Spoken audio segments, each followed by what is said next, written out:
વિષય ઉપર ફોકસ કરો. મેઇન તમારું ટાર્ગેટ શું છે? તમે તૈયારી કરો છો તો તમને રિઝનિંગ આવડતું હોવું જોઈએ.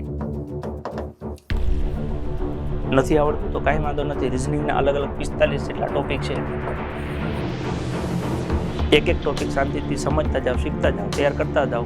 વિડીયો જો દર શીખ્યા, બુકમાંથી જોઈ લીધું, ટેસ્ટ આપી દો, પતી ગયું. એક ટોપિક, બીજો ટોપિક, ત્રીજો ટોપિક, એમ કરતાં કરતાં 44 કે 45 ટોપિક પૂરા કરતા મેક્ઝિમમમાં મેક્ઝિમમ તમે 10 થી 12 કલાક રોજ બેસો ને તો 20 દિવસ મેક્ઝિમમમાં મેક્ઝિમમ થાય. 20 દિવસથી વધારે સમય ન લાગે. પણ 20 દિવસમાં તમારું એક કામ પૂરું થઈ ગયું કે હવે કે આના 30 માર્ક હોય, 50 હોય કે 60 હોય, આપણે પાડી દઈશું. એવી જ રીતે તમે બીજો વિષય લઈને બેસો ગણિત. ગણિતમાં તમારી પાસે બસ માની લો 45 જેટલા ટોપિક છે. વ્યવસ્થિત સવારથી સાંજ લઈને તમે બેસો તો એમાં મેક્ઝિમમ 20 થી 25 દિવસ, 20 દિવસ ઇનફ છે. કેમ કે ઘણા ટોપિક એવા છે તમે સવારથી સાંજ લઈને બેસો ને એક દિવસમાં 3-4 ટોપિક પતી જાય.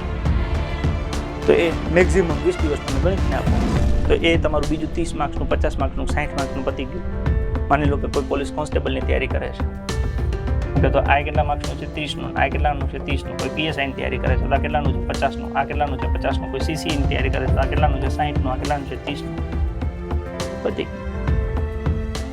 આનાથી તમને કોન્ફિડન્સ આવી જશે એક્ઝામ ક્રેક કરવાનો.